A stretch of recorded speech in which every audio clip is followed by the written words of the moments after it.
그 남자가 당신을 싫어하는 게 아닙니다. 오히려 너무 좋아해서 그런 겁니다.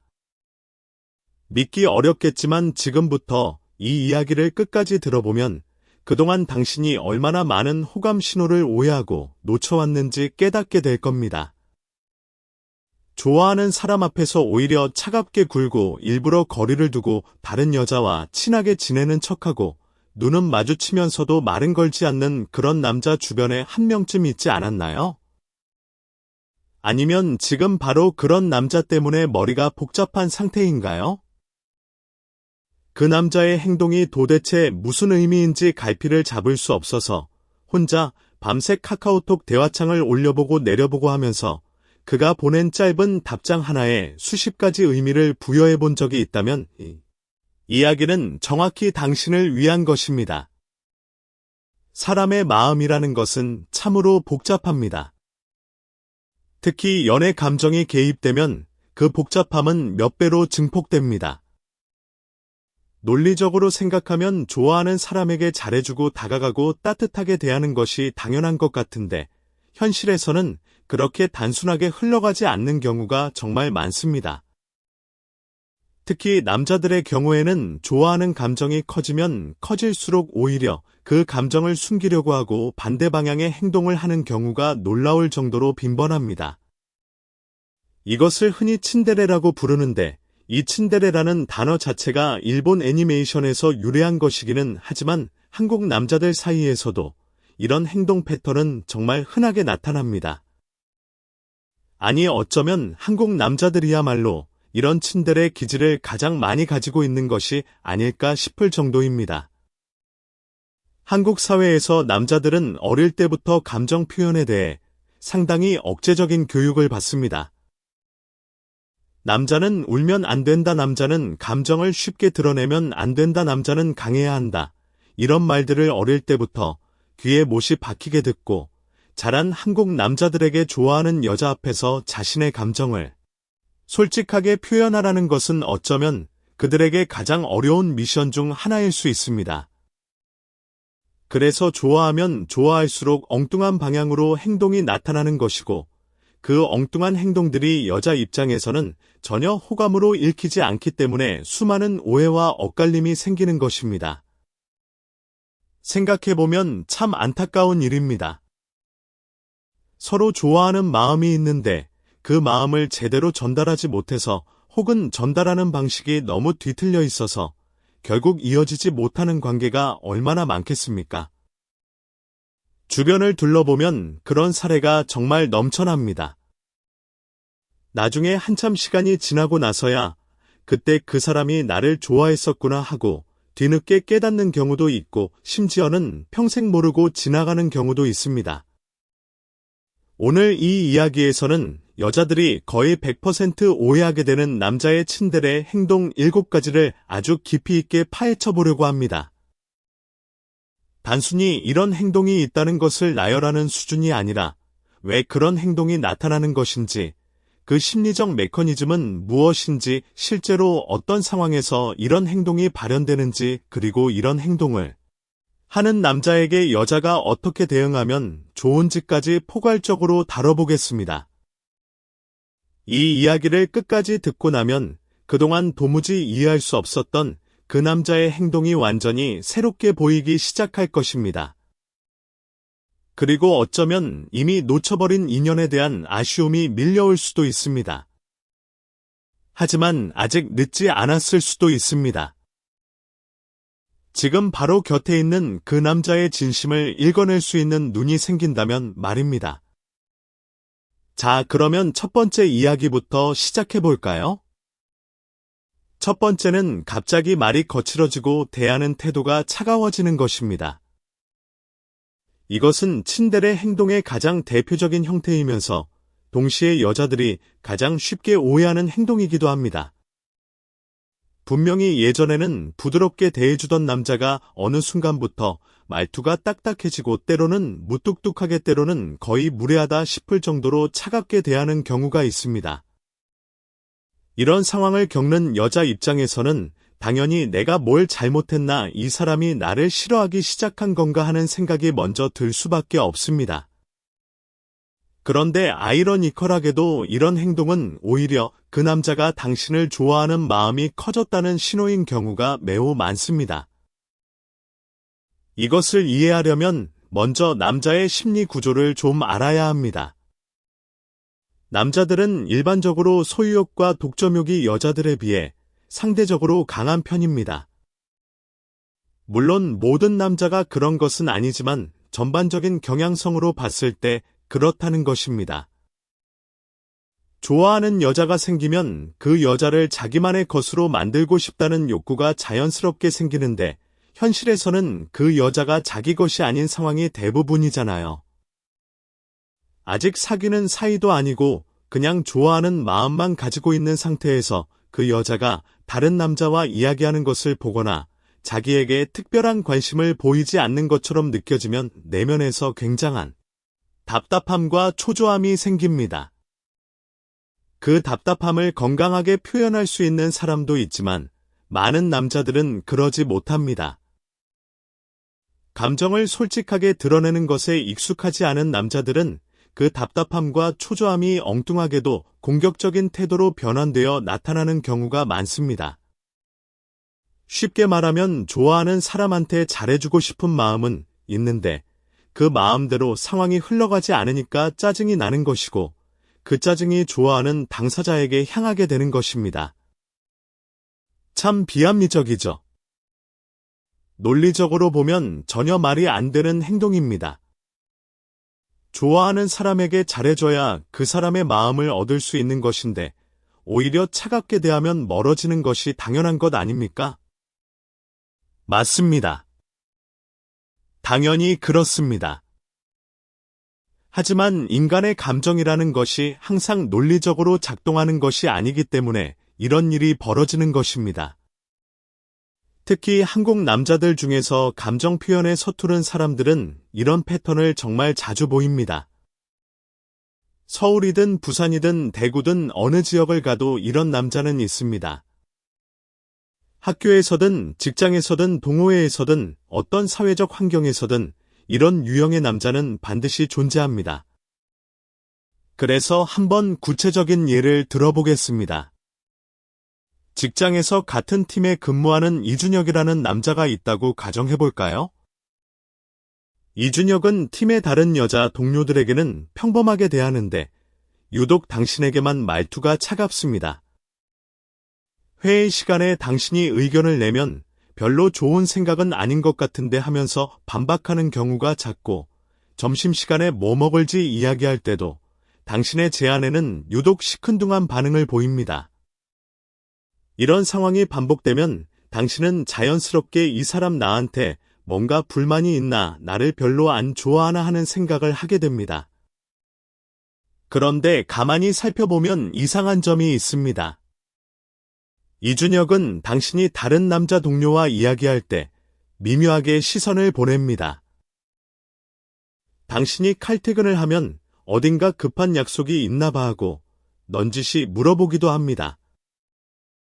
당신이 감기에 걸렸을 때는 약은 먹었어 하고 걱정하는 듯한 말을 아무렇지 않은 척 던지기도 합니다. 이런 것들이 바로 차가운 태도 속에 숨겨진 호감의 흔적들입니다. 진짜로 누군가를 싫어하는 남자는 사실 이렇게 행동하지 않습니다. 정말로 싫어하는 사람에게는 에너지를 쓰는 것 자체가 아깝기 때문에 가능하면 관심을 주지 않으려 하고 서서히 멀어지는 방식을 택합니다.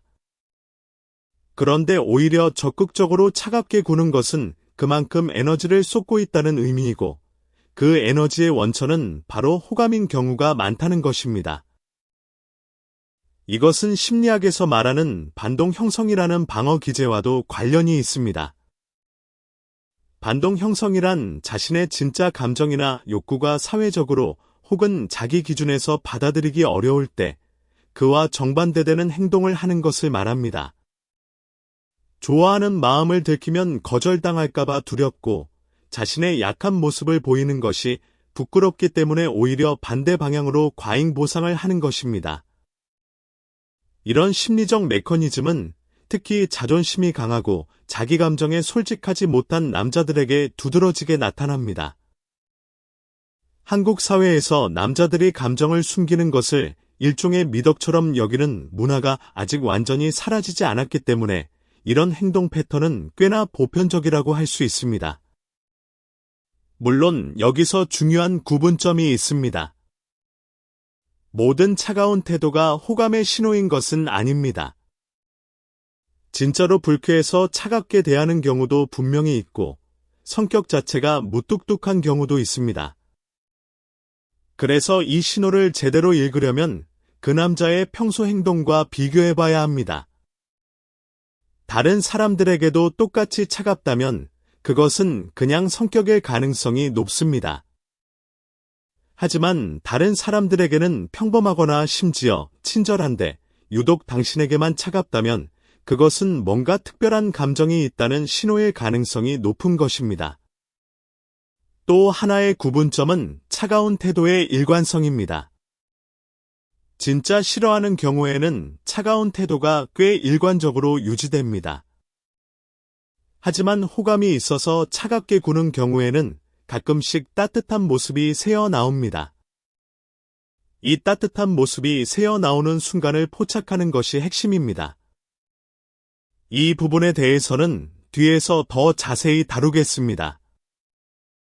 그리고 이런 상황에서 여자가 어떻게 대응하면 좋은지도 이야기해 볼게요. 만약 어떤 남자가 당신에게 유독 차갑게 대하는데 그것이 호감의 신호일 수 있겠다는 느낌이 든다면 가장 좋은 대응은 그 차가움에 똑같이 차갑게 반응하지 않는 것입니다. 또한 그 차가움에 상처받아서 당신도 거리를 두는 것도 최선은 아닙니다. 오히려 변함없이 따뜻하고 자연스럽게 대하되 너무 적극적으로 다가가지는 않는 것이 좋습니다. 이것이 무슨 말이냐면 그 남자의 차가운 태도에 흔들리지 않는 모습을 보여주면서 동시에 당신이 그를 편안하게 생각한다는 것을 은근히 전달하는 것입니다. 예를 들어 그가 무뚝뚝하게 대해도 당신은 밝은 표정으로 자연스럽게 인사하고 가벼운 농담을 던지고 평소처럼 대하는 것입니다. 이렇게 하면 그 남자는 내부적으로 굉장한 혼란을 겪게 됩니다. 자기가 차갑게 대했는데도 불구하고 상대방이 여전히 긍정적으로 대해주면 자기 방어벽이 조금씩 허물어지기 시작하거든요. 그러다가 어느 순간 내가 왜 이러고 있지 하면서 자신의 행동을 돌아보게 되고 서서히 본래의 따뜻한 모습으로 돌아오는 경우가 많습니다. 반대로 그의 차가움에 당신도 차갑게 대응하면 상황은 점점 악화될 뿐입니다. 서로 자존심 싸움이 되어버리면 둘 다 솔직해질 기회를 영영 잃어버릴 수 있습니다. 연애에서 자존심이라는 것은 참 양날의 검입니다. 적당한 자존심은 관계에서 자신을 지키는 데 필요하지만 과도한 자존심은 소중한 인연을 놓치게 만듭니다. 이 첫 번째 포인트에서 핵심만 다시 정리하자면 이렇습니다. 갑자기 당신에게 대하는 태도가 거칠어지고 차가워진 남자가 있다면 바로 싫어하나 보다 하고 결론 짓지 마세요. 그 남자의 다른 행동들을 종합적으로 살펴보세요. 차가움 속에서 가끔 따뜻한 순간이 보인다면 그것은 호감의 강력한 신호일 수 있습니다. 자, 이제 두 번째 이야기로 넘어가겠습니다. 두 번째는 갑자기 말을 걸지 않게 되는 것입니다. 이것도 여자 입장에서는 정말 혼란스러운 행동입니다. 분명히 얼마 전까지만 해도 자주 말을 걸어오던 남자가 어느 날 갑자기 말을 걸지 않습니다. 카카오톡 메시지도 안 오고 전화도 안 하고 대면으로 만나도 먼저 다가오지 않습니다. 마치 투명인간이 된 것 같은 느낌이 드는 것이죠. 이런 상황이 되면 여자는 당연히 이 사람 나한테 관심이 식었구나, 다른 여자가 생겼나, 아니면 내가 뭔가 실수를 해서 기분 나쁘게 한 건가 하는 생각을 하게 됩니다. 그런데 놀랍게도 이런 갑작스러운 침묵이 오히려 호감이 최고조에 달한 시점에서 나타나는 경우가 상당히 많습니다. 이것이 어떻게 가능한 것인지 그 심리를 파헤쳐 보겠습니다. 남자가 좋아하는 여자에게 적극적으로 말을 걸다가 갑자기 멈추는 데에는 여러 가지 이유가 있습니다. 가장 흔한 이유는 상대방의 반응이 자신의 기대에 미치지 못한다고 느꼈을 때입니다. 예를 들어 김민수라는 남자가 회사 동료인 이서연에게 호감을 가지고 있다고 가정해 봅시다. 김민수는 매일 아침 이서연에게 좋은 아침하고 인사하고 점심시간에는 뭐 먹을지 같이 고르자고 하고 퇴근 후에는 카카오톡으로 오늘 하루 어땠어 하고 안부를 물었습니다. 그런데 이서연의 반응이 미묘합니다. 아침 인사에는 네 안녕하세요 하고 형식적으로 답하고 점심 제안에는 저 오늘은 다른 분들이랑 먹기로 했어요 하고 거절하고 카카오톡 안부에는 네 괜찮았어요 하고 짧게 답합니다. 이서연 입장에서는 그냥 평범하게 대한 것일 수도 있습니다. 특별히 차갑게 대한 것은 아니지만 그렇다고 엄청 따뜻하게 대한 것도 아닌 그냥 보통의 대응이었던 것이죠. 하지만 김민수 입장에서는 이 반응들이 하나하나 가슴에 꽂힙니다. 자기는 용기를 내서 매번 먼저 다가가고 있는데 상대방의 반응은 시큰둥하니까 나만 좋아하는 건가, 이 사람은 나한테 관심이 없는 건가 하는 불안감이 점점 커지는 것입니다. 그러다가 어느 순간 자존심이 발동합니다. 왜 나만 이렇게 노력해야 하지? 상대방도 나한테 조금이라도 관심이 있으면 먼저 다가올 수도 있는 것 아닌가 하는 생각이 드는 것이죠. 그래서 한번 시험해보기로 합니다. 내가 연락을 안 하면 저쪽에서 먼저 연락이 올까? 내가 말을 안 걸면 저쪽에서 먼저 말을 걸까? 이런 식으로 일종의 테스트를 하는 것입니다. 이것을 연애에서 밀당이라고 부르기도 하는데 사실 이 남자 입장에서는 계산적인 밀당이라기보다는 감정적인 자기 보호에 가깝습니다.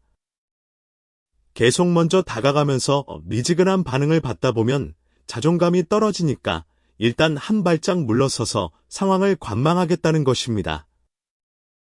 그런데 이 상황에서 재밌는 현상이 벌어집니다. 김민수가 갑자기 연락을 끊고 말을 걸지 않게 되면 이서연은 처음에는 아무 느낌이 없을 수도 있습니다. 하지만 며칠이 지나면 뭔가 허전함을 느끼기 시작합니다. 매일 아침 들리던 좋은 아침이라는 인사가 안 들리니까 왜 오늘은 민수 씨가 인사를 안 하지 하고 신경이 쓰이기 시작합니다. 점심시간에 같이 먹자는 제안이 안 오니까 갑자기 왜 그러지 하고 의아해합니다. 카카오톡에 메시지가 안 오니까 폰을 한 번 더 확인하게 됩니다. 이때 이서연이 느끼는 이 허전함이 바로 자기도 모르게 가지고 있던 김민수에 대한 호감을 인지하는 순간이 될 수도 있는 것입니다. 심리학에서는 이것을 상실 효과라고 부릅니다. 가지고 있을 때는 그 가치를 모르다가 잃어버리고 나서야 비로소 그 가치를 깨닫는 것이죠. 물론 김민수가 이런 심리학적 효과까지 계산하고 행동하는 것은 아닐 겁니다. 대부분의 경우 그냥 감정적으로 상처받아서 혹은 자존심이 상해서 무의식적으로 거리를 두는 것입니다. 하지만 결과적으로 이 침묵이라는 행동이 관계에 미치는 영향은 꽤 복잡합니다. 잘하면 상대방이 자신의 존재감을 재인식하게 되는 계기가 될 수도 있고 못하면 그냥 서로 영역 멀어지는 시작점이 될 수도 있습니다. 여기서 또 하나 중요한 상황이 있습니다. 남자가 말을 걸지 않게 되는 또 다른 이유로 자의식 과잉 상태가 있습니다. 좋아하는 감정이 너무 커지면 그 여자 앞에서 자기 자신이 너무 의식되기 시작합니다. 말 한마디 한마디가 신경 쓰이고 행동 하나하나가 어색하게 느껴집니다. 평소에는 자연스럽게 하던 대화가 갑자기 어렵게 느껴지고 무슨 말을 해야 할지 머릿속이 하얘지는 경험을 하게 됩니다. 이런 상태가 되면 차라리 말을 걸지 않는 것이 낫다는 결론에 도달합니다. 어설프게 말을 걸었다가 실수하거나 이상한 모습을 보이는 것보다는 아예 접근을 안 하는 것이 안전하다고 느끼는 것이죠. 이것도 역시 호감이 크기 때문에 나타나는 행동입니다. 아무 감정이 없는 사람 앞에서는 이런 자의식 과잉이 일어나지 않습니다. 그냥 편하게 대할 수 있으니까요. 오히려 좋아하는 사람이기 때문에 잘 보이고 싶은 마음이 지나쳐서 경직되는 것입니다. 또 다른 경우로는 주변 사람들의 시선을 의식하는 경우가 있습니다. 특히 직장이나 학교처럼 공통된 사회적 환경에서 만나는 사이라면 더욱 그렇습니다. 자기가 특정 여자에게 지나치게 관심을 보이면 주변 사람들이 눈치채고 놀리거나 소문을 낼 수 있다는 걱정이 드는 것이죠. 한국 사회에서 특히 직장에서의 연애는 상당히 민감한 주제입니다. 사내 연애가 들통나면 이런저런 소문에 시달리게 되고 만약 관계가 잘 안 되면 같은 공간에서 계속 마주쳐야 하는 불편함도 있고요. 이런 현실적인 고려 때문에 좋아하는 감정이 있어도 일부러 티를 내지 않으려고 오히려 거리를 두는 남자들이 많습니다. 자, 그러면 이런 상황에서 여자는 어떻게 대응하는 것이 좋을까요? 갑자기 말을 걸어오지 않는 남자에 대해 먼저 한 가지 확인해 볼 것이 있습니다. 그 남자가 말을 걸지 않는 것이 당신에게만 해당하는 것인지 아니면 전반적으로 모든 사람에게 그런 것인지를 봐야 합니다. 만약 전반적으로 모든 사람에게 말수가 줄었다면 그것은 개인적인 문제가 있거나 컨디션이 안 좋은 것일 수 있으니 좋아하는 것과는 무관할 수 있습니다. 하지만 다른 사람들과는 여전히 평범하게 지내면서 유독 당신에게만 갑자기 거리를 두기 시작했다면 그것은 의미가 있는 행동입니다. 이럴 때 가장 효과적인 대응 중 하나는 당신이 자연스럽게 먼저 다가가 보는 것입니다. 하지만 여기서 중요한 것은 왜 요즘 연락 안 해, 왜 말 안 걸어 같은 추궁조의 접근은 피하는 것입니다. 대신 그냥 자연스럽게 가벼운 화제로 말을 걸어보세요.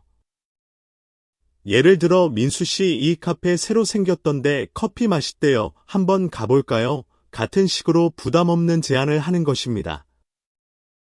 이렇게 하면 그 남자 입장에서는 이 사람이 나한테 관심이 있나 보다 하는 안도감을 느끼게 되고 동시에 자기가 괜한 걱정을 했구나 하는 것을 깨달으면서 다시 마음을 열 가능성이 높아집니다.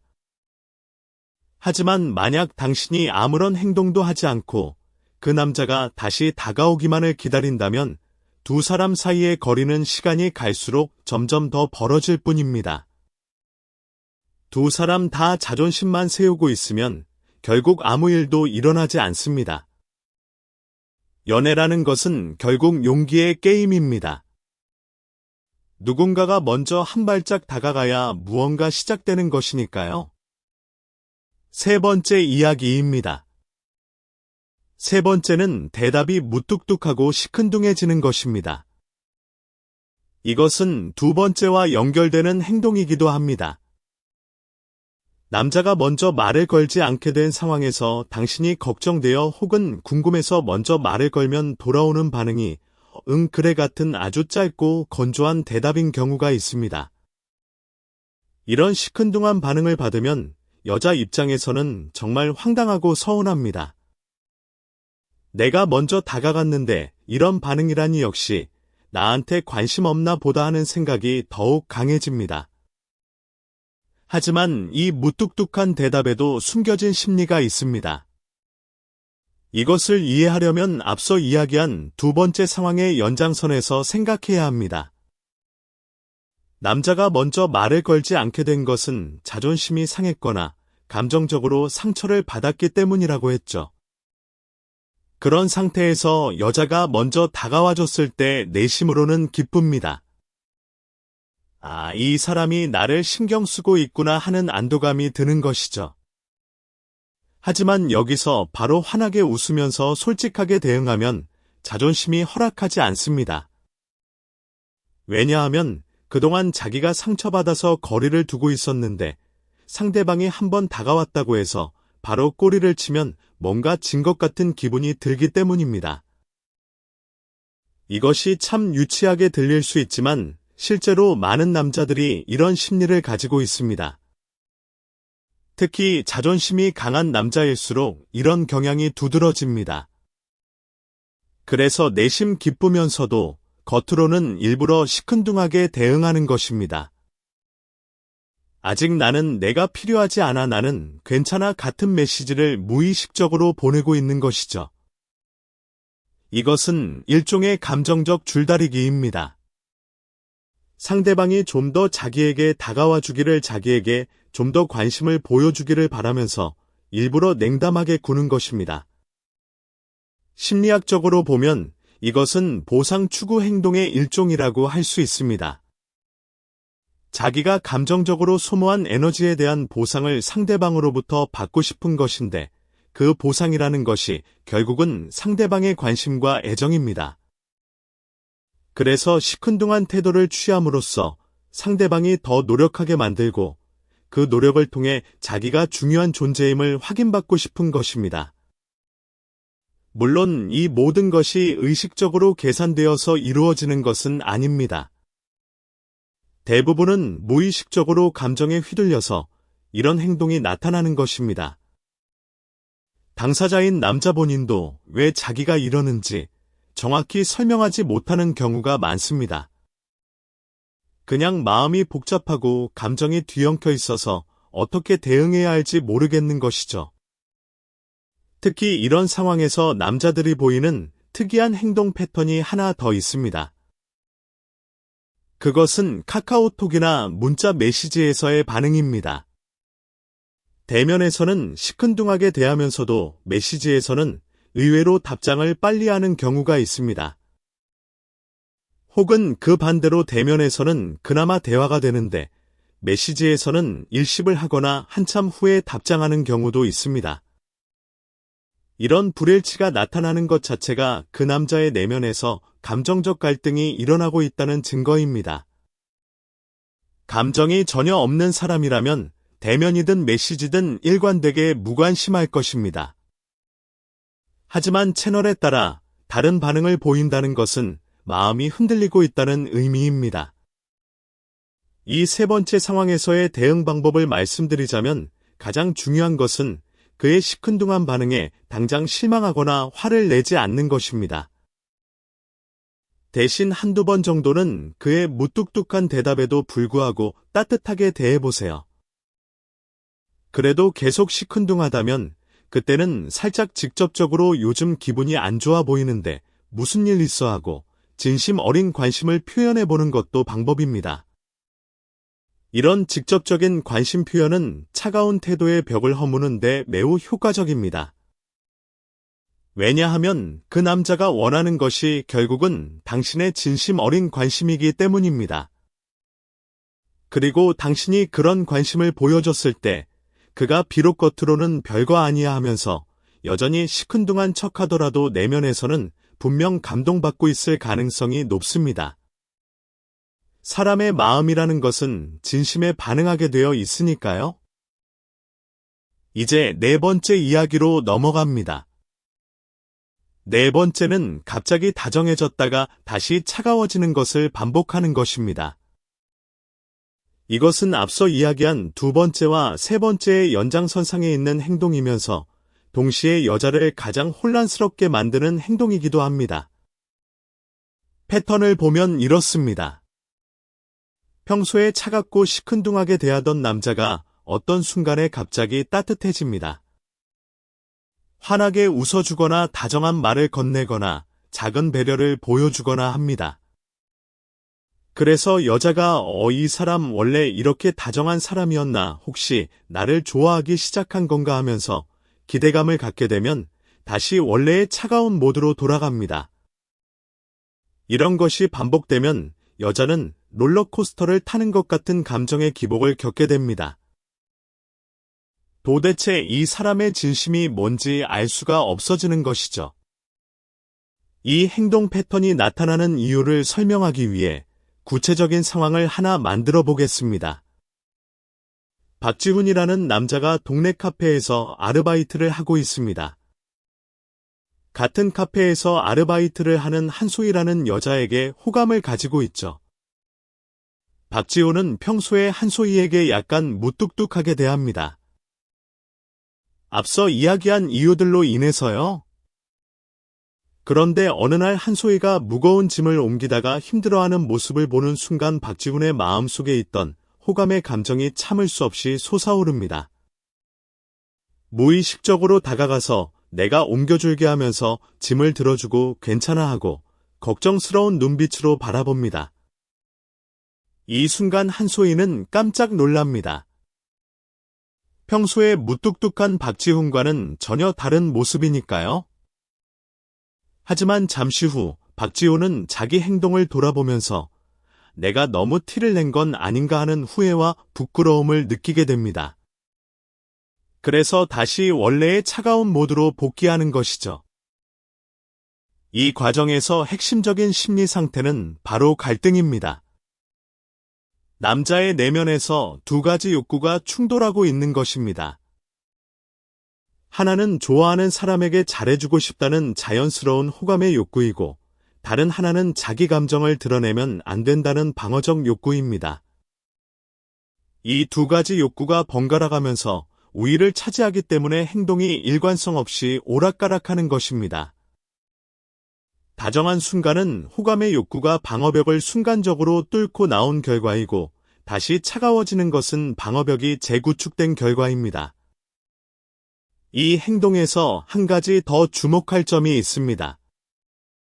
남자가 다정해지는 시점을 잘 관찰해보면 대부분 당신이 힘들어하거나 슬퍼하거나 어려움을 겪고 있는 순간인 경우가 많습니다.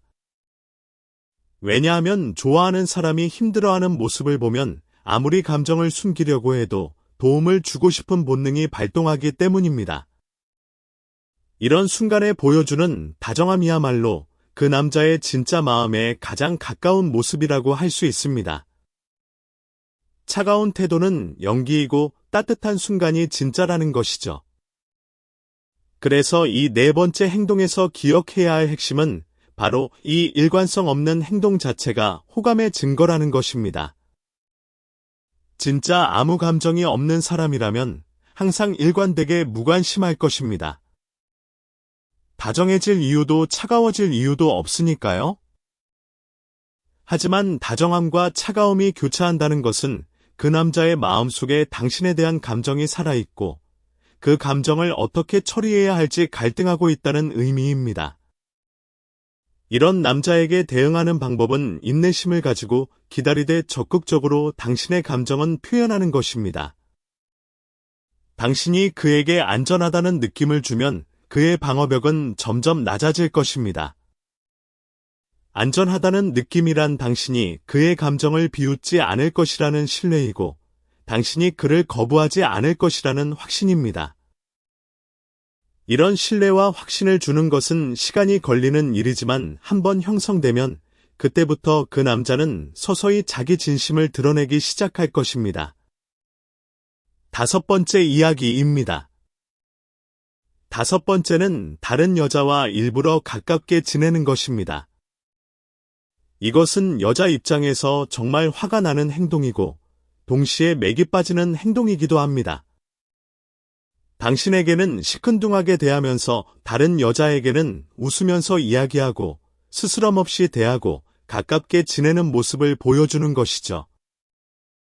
이것을 목격하면 이 사람은 나한테 관심이 없는 거구나, 저 여자를 좋아하는 거구나 하는 결론에 자연스럽게 도달합니다. 하지만 놀랍게도 이것도 당신을 향한 행동인 경우가 있습니다. 이것을 이해하려면 남자의 자기 보호 심리와 어필 전략이라는 두 가지 측면을 알아야 합니다. 먼저 자기 보호 심리입니다. 좋아하는 여자에게 열심히 다가가고 있는데 그 여자의 반응이 시원찮을 때 남자는 자존감에 타격을 받습니다.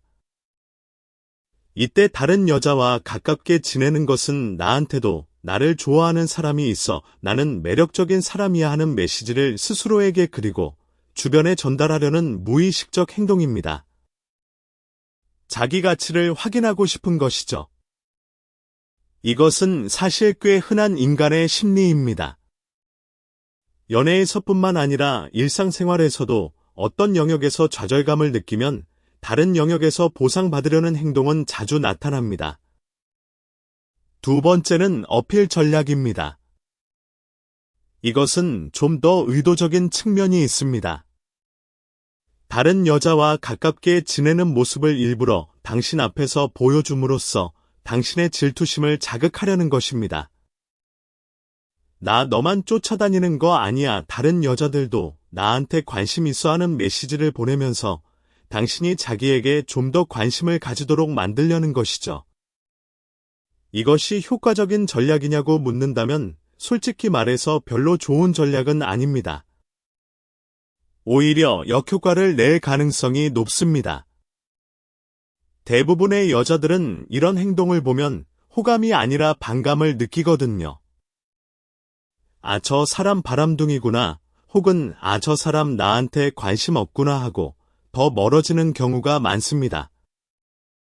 하지만 남자 당사자는 이런 전략이 효과가 있을 것이라고 착각하는 경우가 의외로 많습니다. 드라마나 영화에서 이런 장면을 많이 봐서 그런 것인지 모르겠지만 질투를 유발하면 상대방이 자기에게 더 관심을 가지게 될 것이라는 환상을 가지고 있는 것이죠. 현실은 그렇지 않은 경우가 훨씬 많은데 말입니다. 그렇다면 이 행동이 호감의 신호인지 정말 다른 여자를 좋아하는 것인지 어떻게 구분할 수 있을까요? 핵심은 그 남자가 다른 여자와 가깝게 지낼 때 당신의 반응을 살피는지를 확인하는 것입니다. 만약 그가 다른 여자와 이야기하면서 은근히 당신 쪽을 쳐다본다거나 당신이 있는 자리에서 유독 다른 여자에게 더 친하게 구는 경향이 있다면 그것은 당신을 의식하고 있다는 의미입니다. 당신이 없는 자리에서는 그 다른 여자에게 딱히 특별하게 대하지 않는다면 더욱 확실합니다. 반대로 당신이 있든 없든 상관없이 그 다른 여자에게 일관적으로 관심을 보인다면 그것은 정말로 그 다른 여자에게 호감이 있는 것일 수 있습니다. 이런 상황에서 여자가 할 수 있는 최선의 대응은 질투에 휘둘리지 않는 것입니다.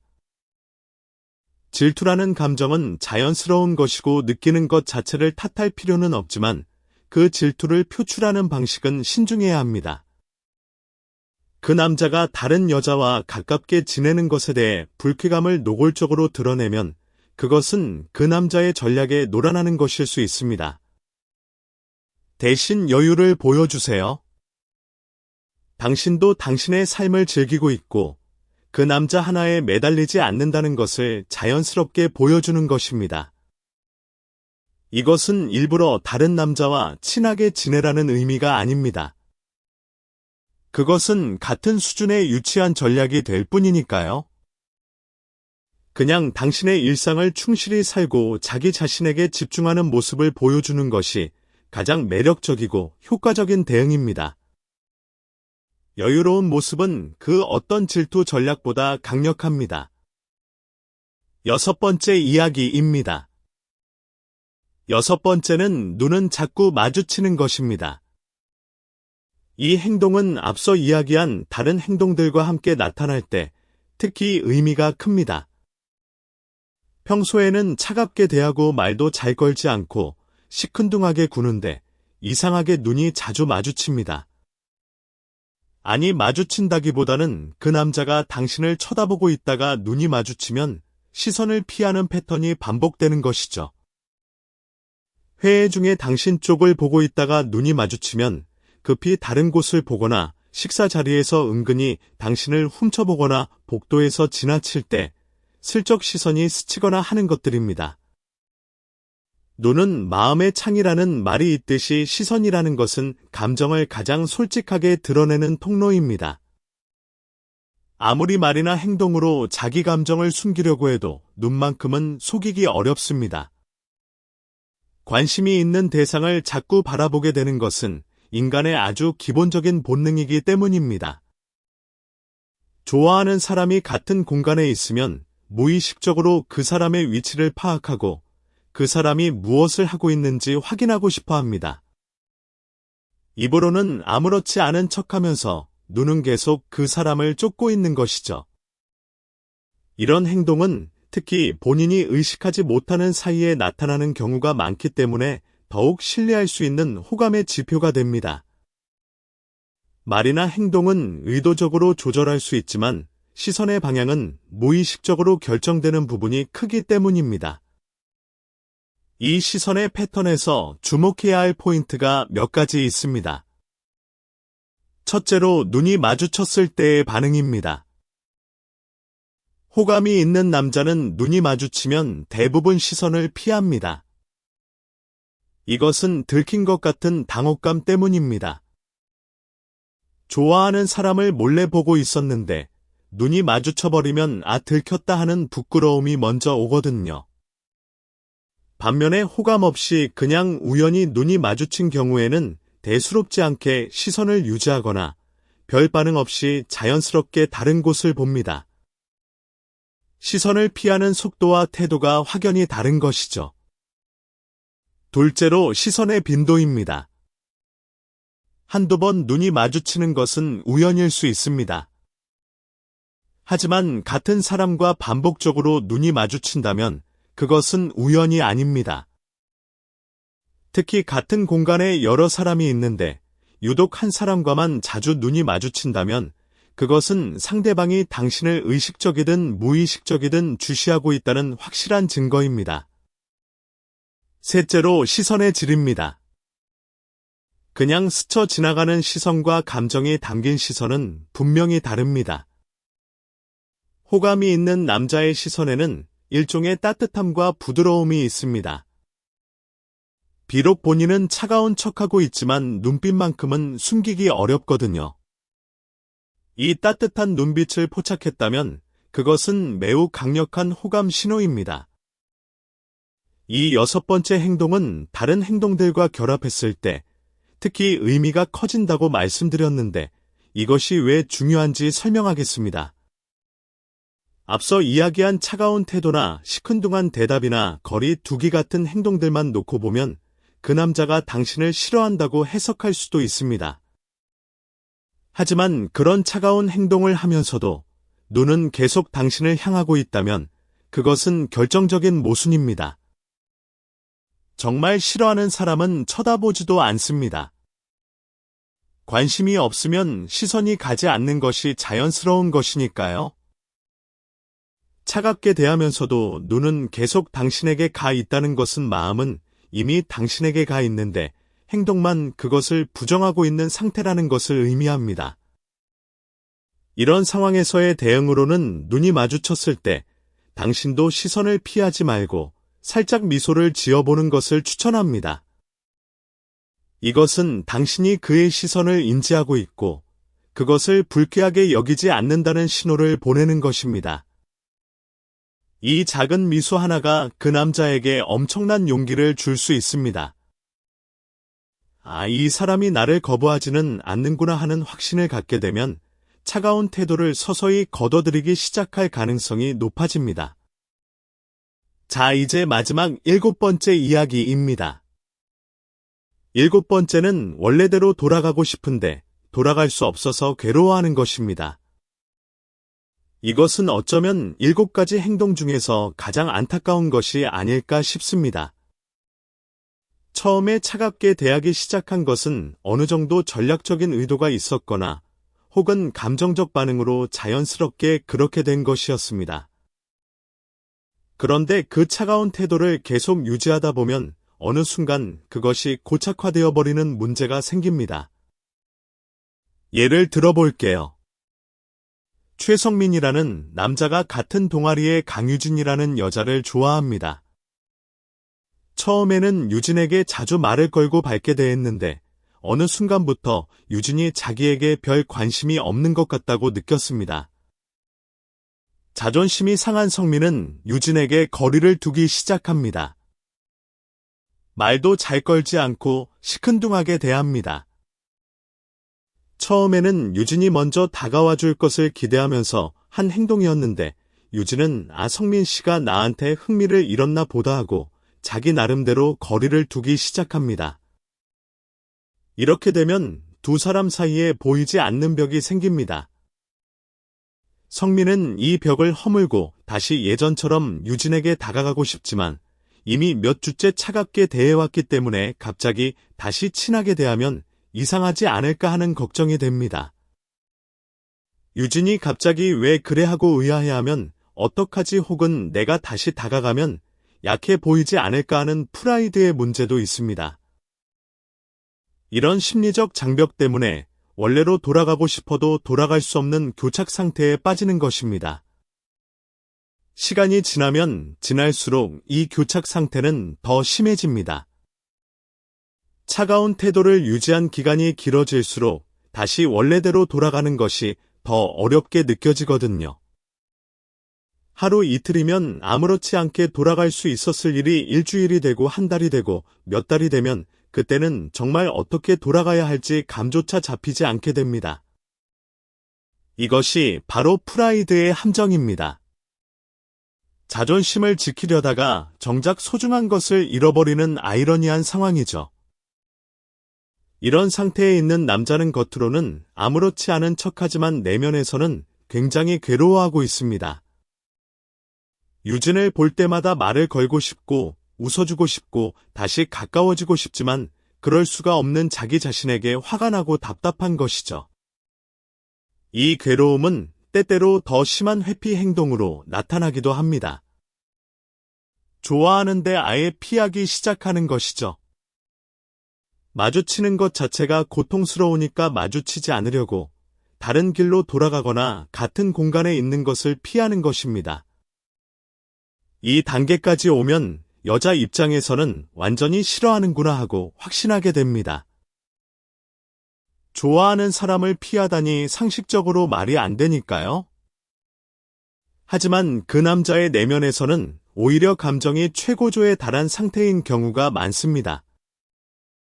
너무 좋아해서 견딜 수가 없고 그 감정을 어떻게 처리해야 할지 모르겠으니까 도망치는 것입니다.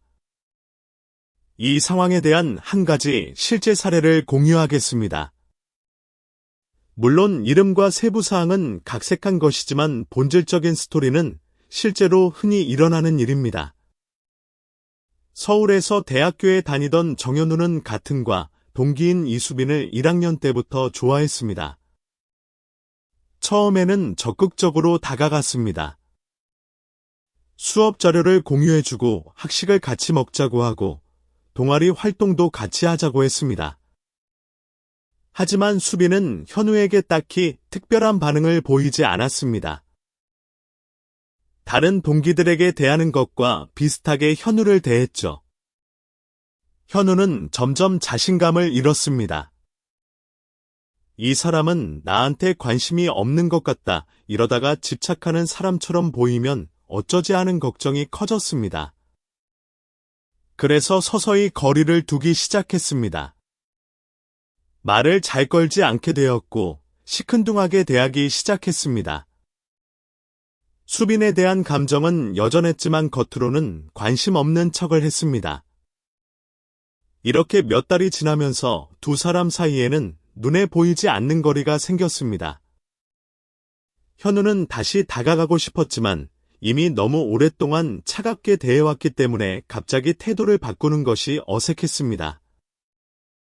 결국 졸업할 때까지 현우는 수빈에게 마음을 표현하지 못했고 졸업 후 10,000원 정도의 회비를 내는 동기 모임에서 가끔 마주칠 때마다 가슴 한쪽이 아파왔습니다.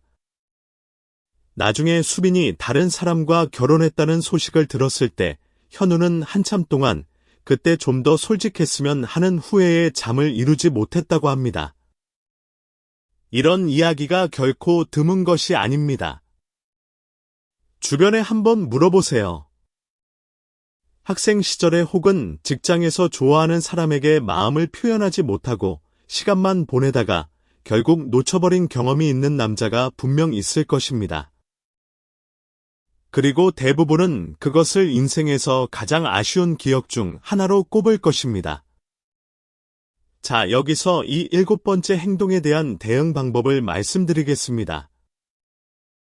만약 어떤 남자가 한때 당신에게 관심을 보이다가 지금은 거리를 두고 있는 상태가 오래 지속되고 있다면 당신이 한 발짝 다가가는 것이 유일한 해결책일 수 있습니다.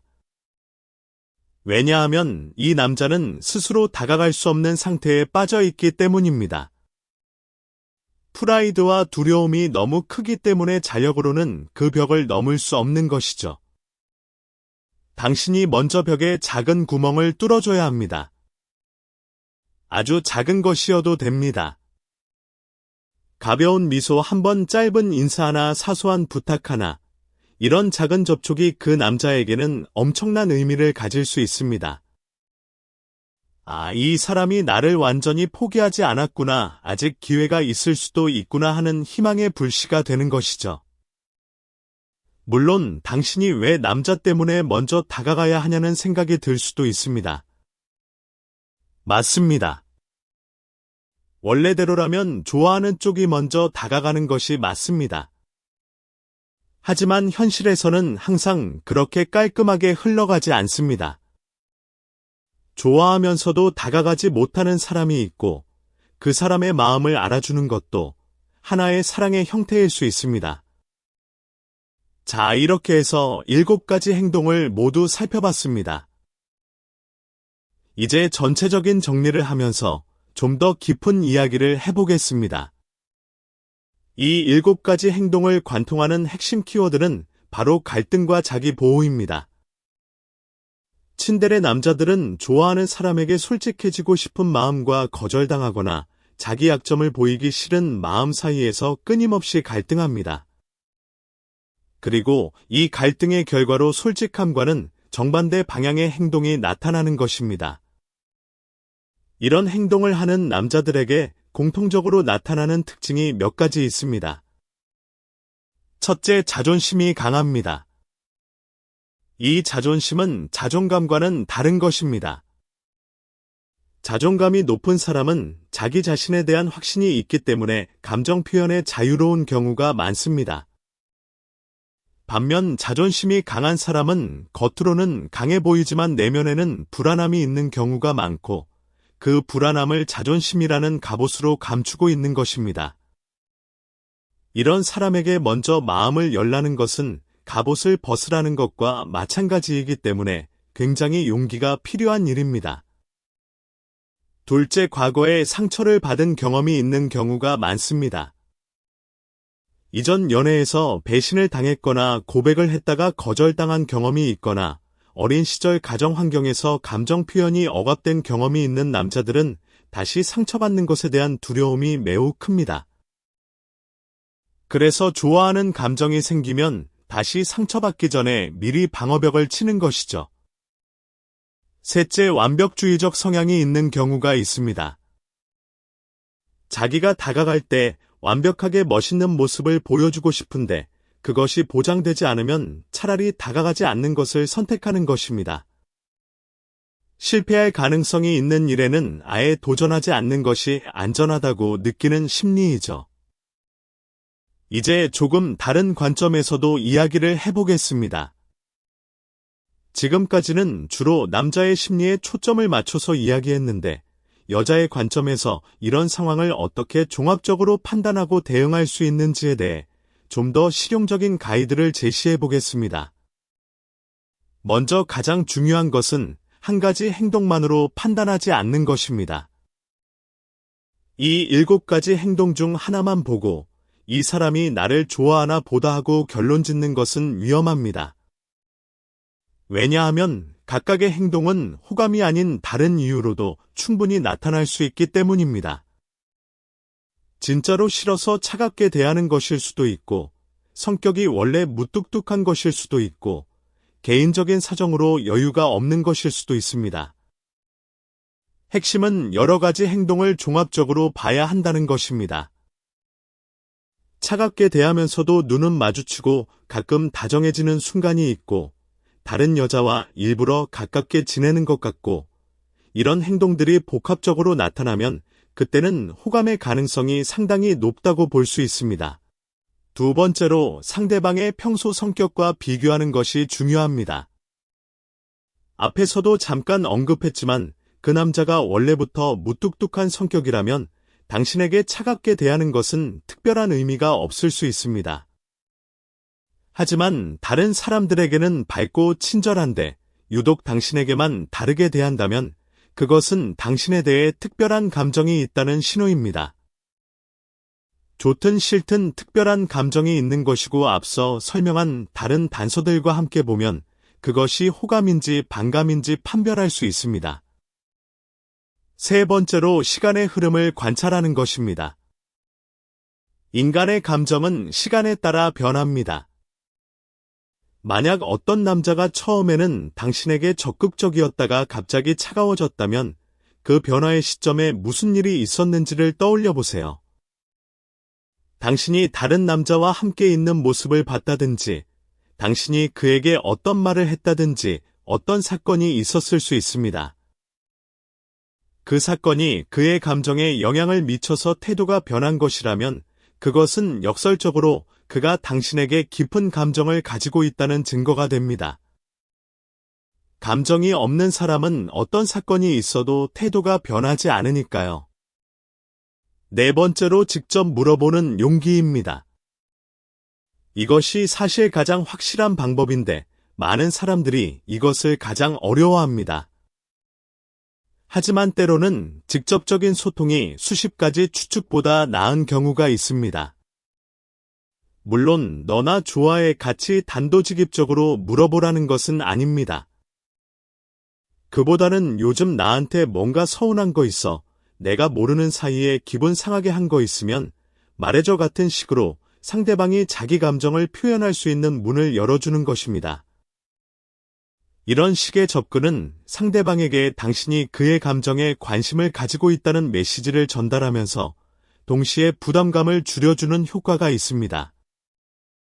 다섯 번째로 너무 집착하지 않는 것입니다. 이 사람이 나를 좋아하는지 아닌지에 너무 몰두하면 자기 자신을 잃어버릴 수 있습니다. 연애는 삶의 중요한 부분이지만 전부는 아닙니다. 상대방의 감정을 파악하려는 노력은 하되 그것이 당신의 일상을 지배하지 않도록 균형을 유지하는 것이 중요합니다. 당신이 자기 삶에 충실하고 자기 자신을 소중히 여기는 모습은 그 자체로 매력적이고 오히려 상대방이 당신에게 더 끌리게 만드는 요인이 됩니다. 이제 한 발 더 나아가서 친데레 남자와의 관계를 발전시키기 위한 전략적인 접근법에 대해서도 이야기해 보겠습니다. 만약 당신이 어떤 남자의 친데레 행동을 감지했고 그 남자가 실제로 당신에게 호감이 있는 것 같다는 판단이 섰다면 그 다음 단계로 무엇을 할 수 있는지에 대한 것입니다. 가장 먼저 해야 할 것은 안전한 환경을 만들어주는 것입니다. 친데레 남자가 자기 감정을 숨기는 가장 큰 이유는 거절에 대한 두려움이라고 했습니다. 그렇다면 당신이 그를 거절하지 않을 것이라는 신호를 은근히 그리고 꾸준히 보내주는 것이 효과적입니다. 이것은 직접적인 고백이 아니라 미묘한 호감의 표현입니다.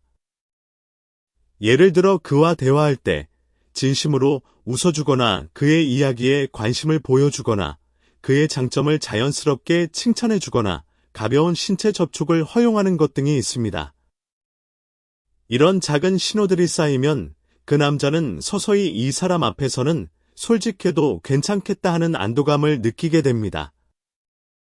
두 번째로는 1대1 상황을 만드는 것입니다. 친데레 남자가 차가운 태도를 보이는 것은 주변 사람들의 시선을 의식하는 경우도 많습니다. 여러 사람이 있는 자리에서는 자기 감정을 드러내는 것이 부담스럽기 때문에 더 차가운 척을 하게 되는 것이죠. 하지만 당신과 둘만 있는 상황에서는 좀 더 편하게 자기를 드러낼 가능성이 높습니다. 그래서 자연스럽게 둘만의 시간을 만들어 보는 것이 좋습니다. 커피를 같이 마시러 가자든지 산책을 같이 하자든지 두 사람만의 공간에서 대화할 기회를 만드는 것입니다. 이런 1대1 상황에서 그 남자의 태도가 평소와 다르게 부드러워진다면 그것은 아주 명확한 호감의 신호입니다. 세 번째로는 감정에 대한 대화를 유도하는 것입니다. 갑자기 너 나 좋아하지 하고 물어보는 것이 아니라 연애나 감정에 관한 일반적인 대화를 자연스럽게 꺼내보는 것입니다.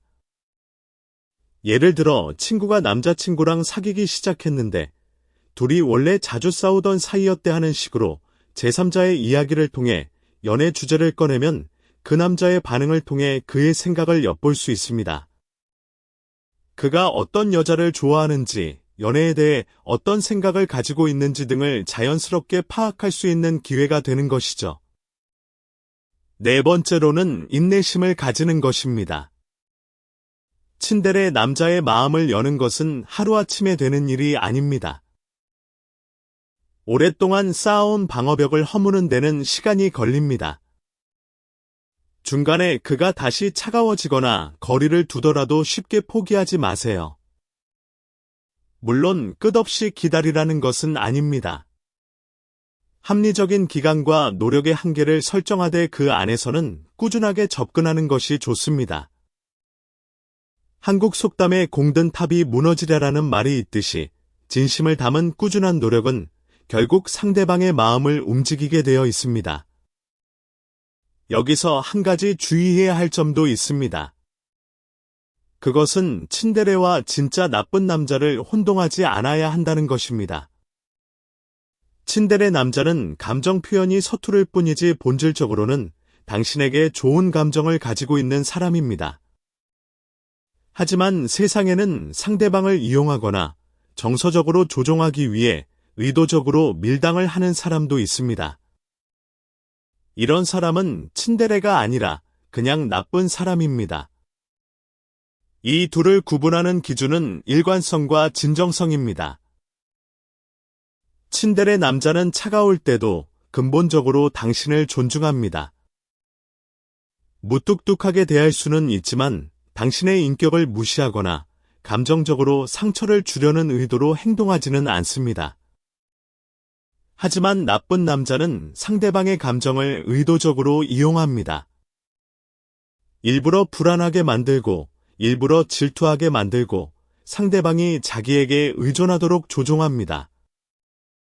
만약 어떤 남자의 행동이 당신을 지속적으로 불안하고 불행하게 만든다면 그것은 친데레가 아니라 정서적 학대일 수 있으므로 거리를 두는 것이 현명합니다. 건강한 연애는 기본적으로 서로를 행복하게 만드는 것이어야 합니다. 물론 모든 연애에 갈등과 오해가 있을 수 있지만 전체적으로 봤을 때 그 관계가 당신에게 긍정적인 에너지를 주는 것인지 아니면 부정적인 에너지만 주는 것인지를 냉정하게 판단해야 합니다. 이제 조금 더 넓은 시각에서 남녀 간의 소통 문제에 대해 이야기해 보겠습니다. 오늘 이야기한 친데레 행동이라는 것은 결국 소통의 실패에서 비롯되는 것입니다.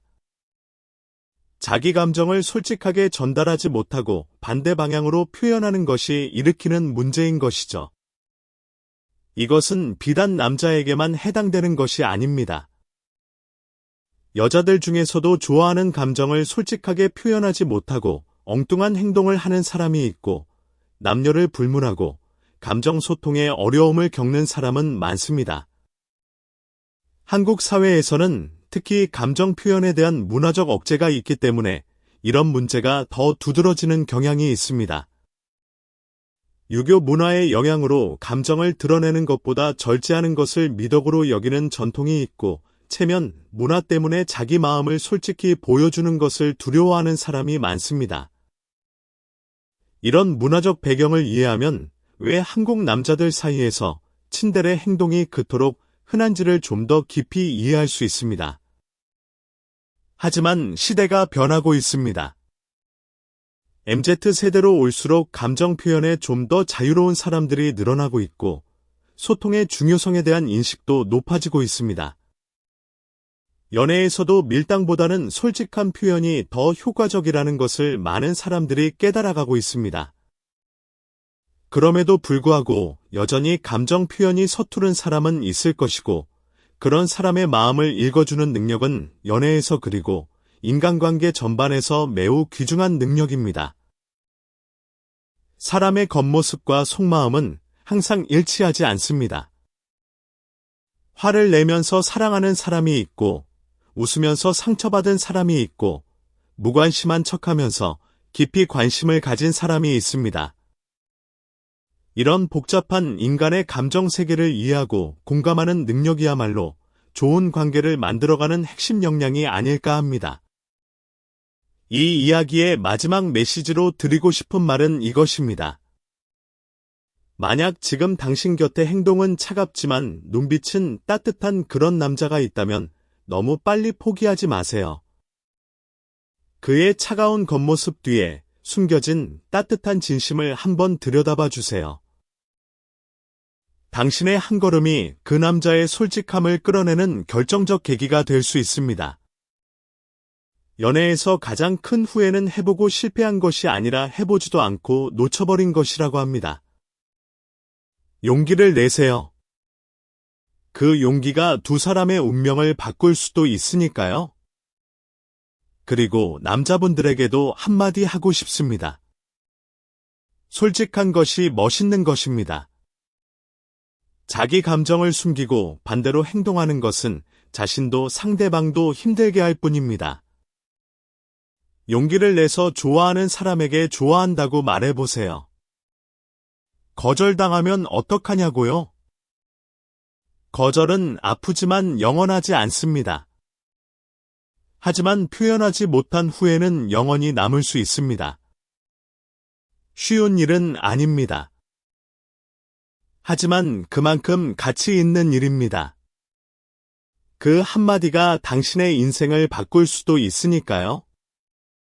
서로의 마음을 솔직하게 전하는 것, 그것이 모든 좋은 관계의 시작입니다.